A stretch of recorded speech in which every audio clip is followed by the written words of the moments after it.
प्रशांत sir को भी चर्चा में ले लेता हूं। प्रशांत सर स्वागत। प्रशांत सर, ये जिस तरीके से हालत है, इलेक्शन कमीशन के ऊपर सवाल उठाया राहुल गांधी ने, इलेक्शन के उसमें उन्होंने आरोप लगाया कि भाई इलेक्शन कमीशन भारत की जनता के, भारत के मतदाताओं के अधिकार को चुरा रहा था। इलेक्शन कमीशन ने एक जो है उस समय पर जारी कर दिया कि अगर आप इसको ओथ दीजिए, नहीं तो हम आपके ऊपर कार्रवाई करेंगे। बात खत्म। राहुल गांधी ने अपने स्टेटमेंट में उसको ले लिया कि मुझे ओथ देने की क्या जरूरत है, मैं नेता प्रतिपक्ष हूं, जनता के लिए अपना जवाब दे रहा हूं। आप इसको ओथ करिए, चाहे आप इसकी जांच करिए। और जांच करना क्या इलेक्शन कमीशन का कर्तव्य नहीं था अगर राहुल गांधी ने ये सवाल उठाया? और मैं कहता हूं राहुल गांधी ने क्यों, राम प्रकाश राय ने उठाया, विनय ठाकुर ने उठाया, प्रशांत गढ़वी ने उठाया, किसी ने भी अगर लोकतंत्र को लेकर सवाल उठाया है तो क्या इलेक्शन कमीशन की जिम्मेदारी नहीं है कि वो उसको जो है वेरीफाई करे, उसकी जांच करे, उसकी सत्यता की पुष्टि करे, ताकि लोगों का भरोसा लोकतंत्र में और चुनाव आयोग जैसी संवैधानिक संस्थाओं में बना रहे। पहली चीज।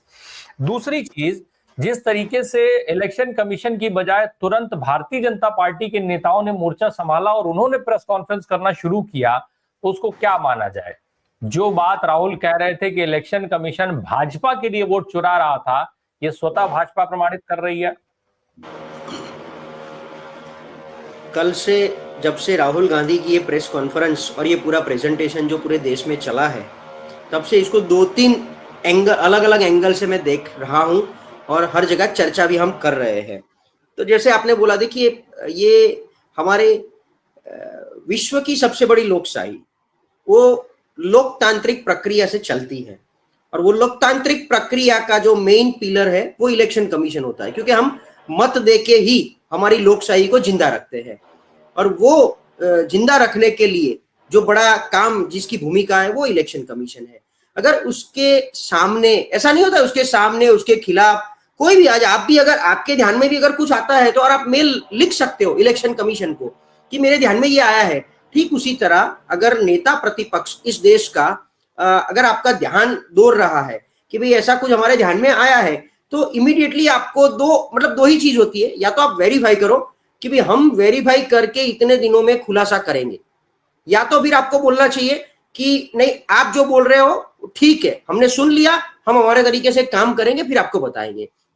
उसकी जगह, जैसे मुझे बहुत याद है कि हरियाणा का जब इलेक्शन डिक्लेयर होने वाला था और हमारे चीफ इलेक्शन कमिश्नर जो है, वो उनके बारे में लोगों ने सोशल मीडिया पे लिखा था कि वो इलेक्शन कमिश्नर कम और भाजपा के प्रवक्ता ज्यादा दिखते थे, जिस तरीके से वो सबको आंसर कर रहे थे। तो ये हमारे लोकतांत्रिक देश की सबसे बड़ी ब्यूटी है कि, और जहां तक मेरा नॉलेज है, मैंने कम से कम 6000 डिबेट किया है पिछले 5 साल में। 5 साल में राजनीतिक विश्लेषक के तौर पे कम से कम 50 न्यूज चैनल पे 6000 से ज्यादा डिबेट किया है। और जब, इसीलिए मैं ऐसा एक्सेप्ट करूं कि जहां तक मेरा नॉलेज है, मैं सच हूं गलत हूं, इलेक्शन कमीशन शायद स्वायत्त संस्था है, शायद, जहां तक मेरा नॉलेज है। तो उनकी जो स्वायत्तता है उसके ऊपर जब कोई क्वेश्चन मार्क होता है तो उनको स्वायत्त और न्यूट्रल वे से पेश आना चाहिए। लेकिन जो मैं बोल रहा हूं, जो ब्यूटी है हमारे लोकशाही की, कि वो सरकार के पपेट या तोता मैना बन जाते हैं। जो फिर ईडी की बात हो, सीबीआई की बात हो और ईसीआई की बात हो, मैं तो कब से बोल रहा हूं, मतलब मेरी आवाज पता नहीं पहुंचती ही नहीं है, मैं तो काफी टाइम से बोल रहा हूं कि ये ईडी, सीबीआई और ईसीआई जैसी स्वायत्त संस्थाओं को स्वायत्तता हटाकर सरकार का एक डिपार्टमेंट बना दो, जो प्राइम मिनिस्टर की मॉनिटरिंग में हो, जो प्राइम मिनिस्टर ऑफिस से ऑपरेट होता हो, ताकि इनको भी शांति हो जाए, दोनों को, मतलब सरकार को भी शांति हो जाए कि ये हमारे हो गए, अभी हमारे ही हो गए, हमने इनको खरीद लिया। अब रहा सवाल जो आपने बताया कि वेबसाइट बंद कर दिया, तो जिस तरीके से हम मतलब हमारा देश और हमारी सरकार अटैक और स्ट्राइक करने में बहुत ही माहिर और एक्सपर्ट है, ठीक उसी तरह आज उन्होंने अपनी वेबसाइट बंद करके, जो हम नॉर्मली वो डिजिटल स्ट्राइक चाइनीज वेबसाइट बंद करके करते हैं, ठीक उसी तरह इलेक्शन कमीशन ने आज राहुल गांधी के ऊपर वेबसाइट शट ऑफ स्ट्राइक कर दिया। बहुत बढ़िया खेला कर दिया, वेबसाइट शट ऑफ स्ट्राइक, ताकि आप कुछ देख ही ना पाओ इनको। और दूसरी बात कि राहुल गांधी ने जो डेटा निकाला, मैंने कल भी देखा, 2024 लोकसभा मई 2024 महाराष्ट्र के कुल voter 9,30,00,000। 2024 Maharashtra Vidhan Sabha total voter of Maharashtra 9,70,00,000, 9.70। तो ये 40 लाख 6 महीने में। तो इलेक्शन कमीशन इतना एक्टिव है वो टॉइंग की तरह कि 40 लाख वोटर का उन्होंने एक बहुत बड़ा मुहिम चलाया और उनको ऐड कर दिया। और जो दिखाए गए हैं बहुत क्लियर। देखो दोनों तरफ हम एंगल पे बात करेंगे, हम यहाँ राहुल गांधी की फेवर करने के लिए नहीं बैठे हैं।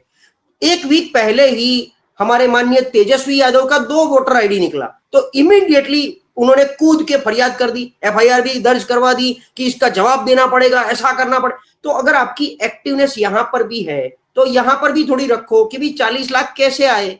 और हम ऐसा नहीं बोल रहे कि राहुल गांधी जो बोल रहे हैं सच सही है, बट उन्होंने इस लोकतांत्रिक प्रक्रिया के नेता प्रतिपक्ष के तौर पे आपके सामने कुछ रखा है, तो उसको आपको जस्टिफाई करना है।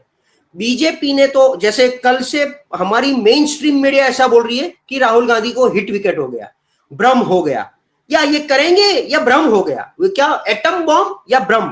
अरे यार मतलब आप तो आपको खुद को आज आप इनकी मीडिया हो, कल आप राहुल गांधी की मीडिया बन जाओगे, पता भी नहीं चलेगा 6 महीने बाद या तो 2029 में।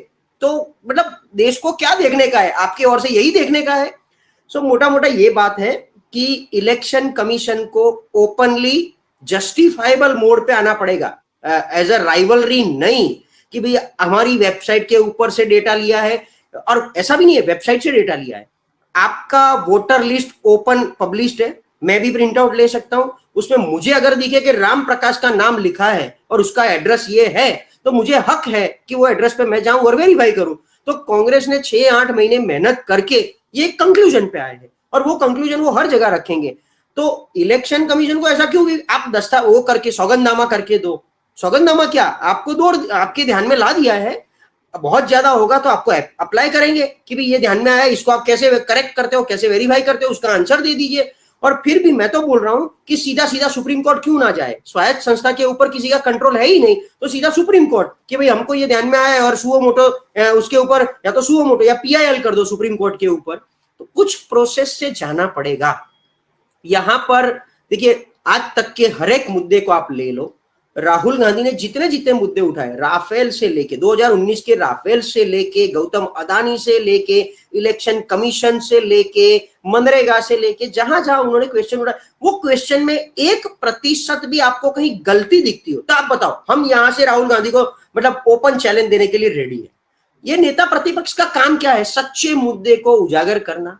सरकार का काम है वो उजागर किए हुए मुद्दे को जस्टिफाई करना, और कहीं जनता के हित में नहीं है तो उसको करेक्ट करवाना। बाकी आपको जो पॉलिटिक्स खेलना है खेलो, लेकिन इस तरीके का घटिया पॉलिटिक्स जो अभी चल रहा है, जो मुझे लग रहा है कि ये 40 लाख वोटर से लेके नहीं, देश के 100 करोड़ वोटर्स का सरासर अपमान है। क्योंकि हम इस देश के नागरिक है, उसका सबसे पहला अगर मेरा अधिकार है तो वोटर आईडी है। मेरे बर्थ सर्टिफिकेट के बाद पहले मेरा वोटर आईडी बनता है, उसके बाद मेरा ड्राइविंग लाइसेंस बनता है। तो आप इस देश के 18 साल के ऊपर के हर एक नागरिक का अपमान कर रहे हो इलेक्शन कमीशन के तौर पे। तो जाए कहां दुनिया, आपके पास न्याय ना मिले, कोर्ट में न्याय ना मिले तो क्या हमें मतलब जी आप कुछ बोल रहे हो राम प्रकाश? नहीं आप अपनी बात कंप्लीट करें, बात कंप्लीट करें जी। यही है कि इलेक्शन कमीशन को पॉजिटिवली बाहर आना पड़ेगा अगर उसकी स्वायत्तता के ऊपर का भरोसा उसको कंटिन्यू करना है तो।